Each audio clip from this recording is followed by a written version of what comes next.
তোমরা যারা ক্যালকাটা ইউনিভার্সিটির আন্ডারে প্রথম সেমিস্টারের ছাত্রছাত্রী আছো, তোমাদের জন্য আজকের ক্লাসটা খুবই গুরুত্বপূর্ণ। আজকের ক্লাসে তোমাদের ইএনভিএস অর্থাৎ পরিবেশবিদ্যা সাবজেক্টের লাস্ট মিনিট সাজেশন নিয়ে আলোচনা করব এবং তোমরা এই সাবজেক্টে কিভাবে 50-এ 50 পেতে পারো সেটা নিয়েও আলোচনা করব। 50-এ 50 পেতে গেলে তোমাদের যেগুলো করতে হবে এই সাবজেক্টের ওপরে বা যে কোনো সাবজেক্টের ওপরে ফুল মার্কস পেতে হলে যেটা করতে হয়, তোমাদের সিলেবাস সম্পর্কে একটা স্পষ্ট ধারণা রাখতে হবে, অর্থাৎ সিলেবাসটা ভালো করে জানতে হবে। 2 নম্বর যেটা করতে হয় যে প্রিভিয়াস ইয়ার্সের প্রশ্ন দেখতে হয়, যে প্রিভিয়াস ইয়ার্সের প্রশ্ন সিলেবাসের কোন জায়গাগুলো থেকে প্রশ্ন করছে সেটা দেখতে হয়। এবং 3 নম্বর কি করতে হয় যে তোমাদের একটা সাজেশান ফলো করতে হয়, সেটা নিজেরা করো বা কোনো টিচার তোমাদের করে দিক, সেই সাজেশান তোমাদের ফলো করতে হয়।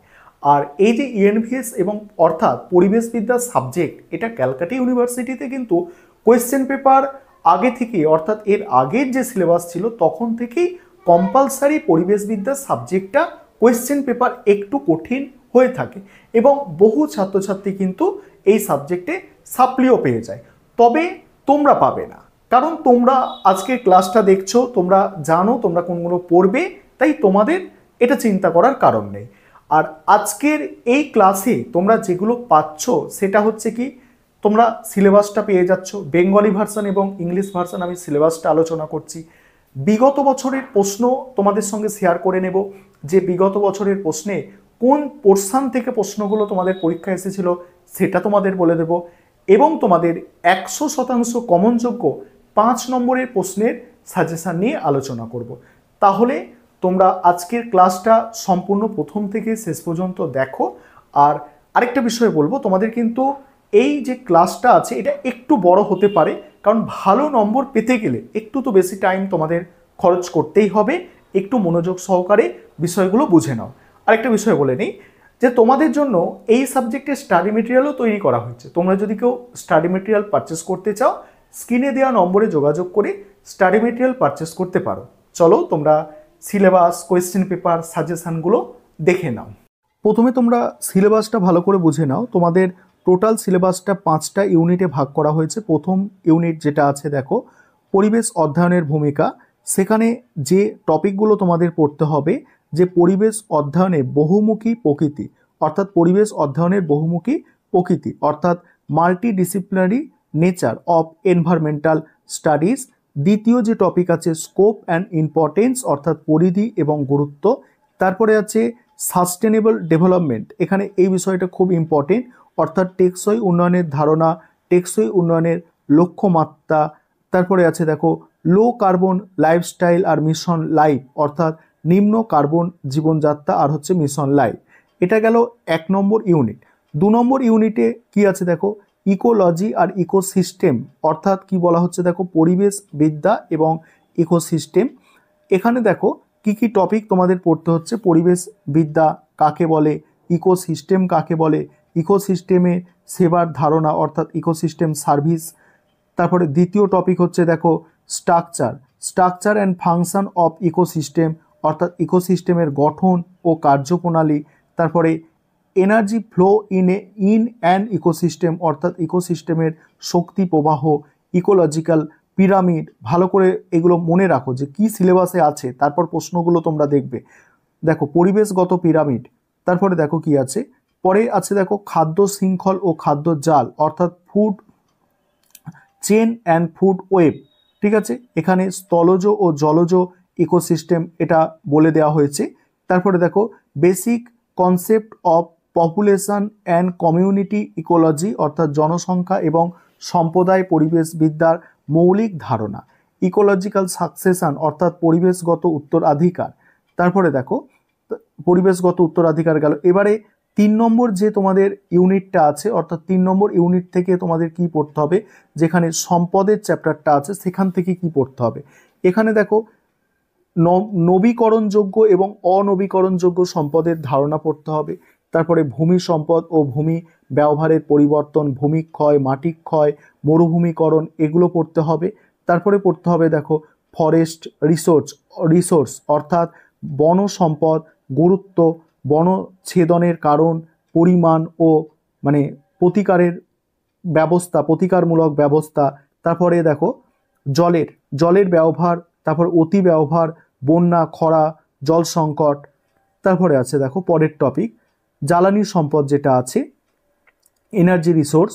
এখানে পড়তে হচ্ছে শক্তি উৎপাদনের পরিবেশগত প্রভাব, বিকল্প ও নবীন শক্তির ব্যবহার, সবুজ শক্তি। তারপরে দেখো প্রাকৃতিক সম্পদের হিসাব রক্ষণ। তারপরে 4 নম্বর ইউনিট জীববৈচিত্র্য এবং তার সংরক্ষণ। এখানে যেগুলো পড়তে হচ্ছে দেখো জীববৈচিত্র্যের স্তর, জিনগত, প্রজাতিগত, ইকোসিস্টেমের বৈচিত্র্য। তারপরে আর দেখো ভারতের ভূ ভূ জীবতাত্ত্বিক অঞ্চল অর্থাৎ বায়োজিওগ্রাফিক্যাল জোন অফ ইন্ডিয়া।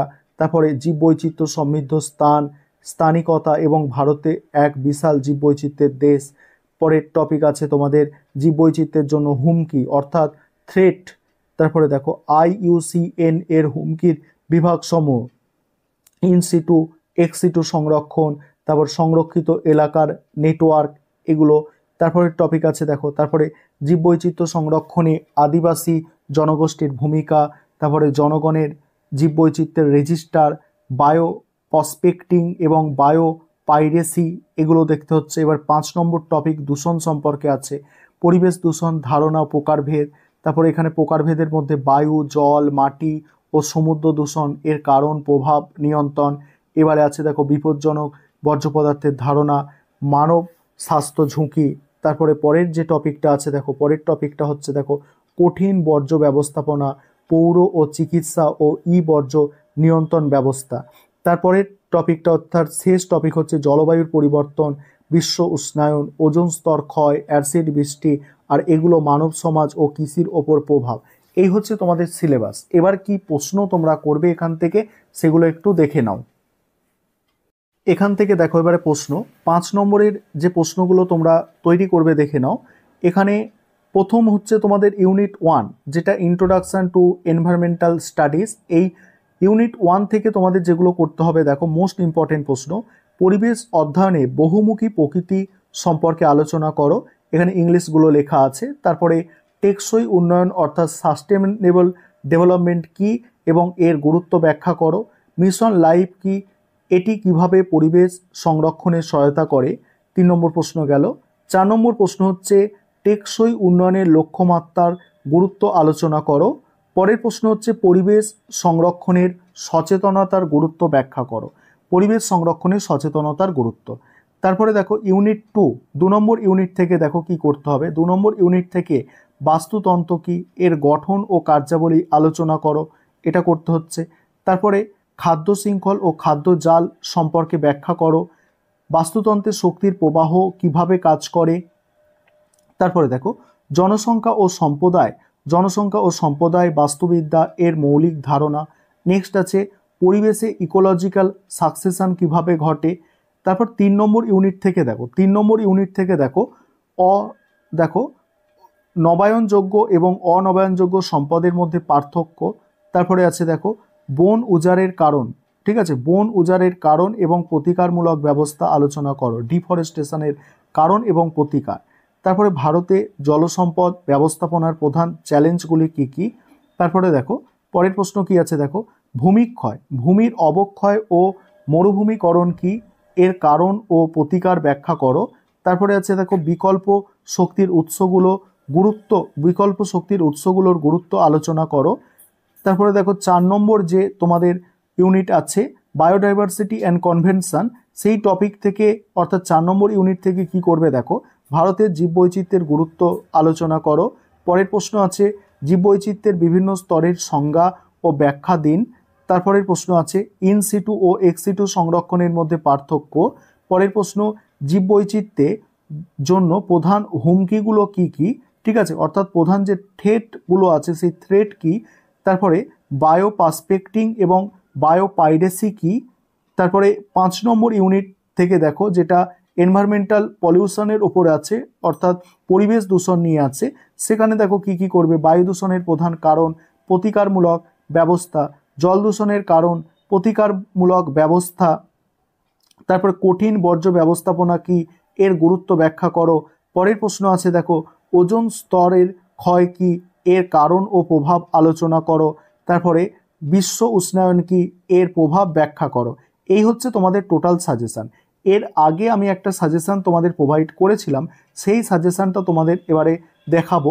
যে তোমরা অনেকে আছো যারা নতুন দেখছো আজকে ক্লাসটা, তোমরা দেখে নাও আগের যে আমি সাজেশানটা দিয়েছিলাম সেই সাজেশানটা মডিফাই করে তোমাদের জন্য সাজেশানটা আবারও দিলাম, এবং প্রিভিয়াস ইয়ার্সের প্রশ্নও তোমাদের আমি দেখাচ্ছি, দেখে নাও যে বিগত বছরে কেমন প্রশ্ন এসেছিল। এবারে আগে যে সাজেশানটা দিয়েছিলাম তোমরা দেখে নাও। এখানে দেখো ইউনিট 1 থেকে যে প্রশ্নগুলো আগে ছিল আমার, যে পরিবেশবিদ্যার সংজ্ঞা দাও এবং এর গুরুত্ব আলোচনা করো, এই প্রশ্নটা কিন্তু ইম্পর্টেন্ট আছে। এই প্রশ্নটা তোমাদের এখান থেকে দেখতে হবে। পরিবেশবিদ্যার বহুমুখিতা ওখানেও ছিল, পরিবেশবিদ্যার পরিধি এটা একটু দেখতে পারো। আর এগুলো তোমাদের ওখানে আছে, আরও ভালো করে আমি সেগুলো তুলে ধরেছি তোমাদের সামনে। এখানেও 5টা প্রশ্ন ছিল, ওখানেও 5টা আছে, তবে ওখানে প্রশ্নগুলো একটু মডিফাই করে আছে যাতে তোমাদের পরীক্ষায় আসে। তারপরে পরের প্রশ্ন, পরে ইউনিট 2 থেকে যেটা ছিল, ইউনিট 2 থেকে যেটা ছিল ওখানে যে প্রশ্নগুলো আমি দিয়েছি সেগুলোই করবে। তার সঙ্গে সঙ্গে এখানে খাদ্য শৃঙ্খল এবং খাদ্য জালের মধ্যে যে সম্পর্ক সেটা একটু করে রাখবে, খাদ্য শৃঙ্খল এবং খাদ্য জালের মধ্যে সম্পর্ক সেটা করে রাখবে। এবং 3 নম্বর ইউনিট দেখো, 3 নম্বর ইউনিট থেকে এখানে অনেকগুলো প্রশ্ন ছিল, যেমন এই প্রশ্নটা অপুনর্ভব এবং পুনর্ভব সম্পদ সম্পর্কে আলোচনা করো, এটা ওখানেও আছে পার্থক্য আকারে, ওটা করবে। ঠিক আছে, এবার এখানে ভূমি সম্পদ কাকে বলে, ভূমিক্ষয়, মরুকরণ, এইগুলো দেয়া ছিল। ঠিক আছে, অত গুরুত্বপূর্ণ নয়, তবে তোমরা যারা দেখেছো বা দেখবে, তোমরা মানে সামর্থ্য আছে করার এতগুলো প্রশ্ন, তোমরা একটু দেখে যেতে পারো, তবে এগুলো অত গুরুত্বপূর্ণ নয়। তবে এখানে সবুজ শক্তি যেটা আছে অর্থাৎ গ্রিন এনার্জি যেটা, ওটা একটু দেখে নেবে। তারপর 4 নম্বর ইউনিট থেকে যে প্রশ্নগুলো আমি দিয়েছিলাম, দেখো আগে যেগুলো দিয়েছিলাম ওখানে সেগুলো আরও ইম্পর্টেন্ট আকারে আমি সাজিয়ে দিয়েছি যাতে তোমাদের সুবিধা হয়। এখানে বায়ো পার্সপেক্টিং এবং বায়ো পাইরেসি কী সেটা ওখানেও আছে। এবার 5 নম্বর ইউনিট, 5 নম্বর ইউনিট থেকে তোমরা দেখতে পাচ্ছ, 5 নম্বর ইউনিট থেকে তোমরা দেখে নাও যে প্রশ্নগুলো তোমাদের এখানে আছে। ঠিক আছে, এবারে তোমরা বিগত বছরের প্রশ্নটা দেখে নাও, বিগত বছরের প্রশ্নপত্র দেখে নাও যে প্রশ্নপত্র তোমাদের এসেছিল। এবারে তোমরা বিগত বছরের একটা প্রশ্নপত্র দেখো যে কোথা থেকে প্রশ্ন এসেছিল, কেমন প্রশ্ন এসেছিল, তোমরা একটু ধারণা পাবে। এটা সেট 2 প্রশ্ন আছে, অর্থাৎ ডে শিফটের প্রশ্ন, আর তোমরা বেশিরভাগ জন এই ডে শিফটেই পরীক্ষা দেবে।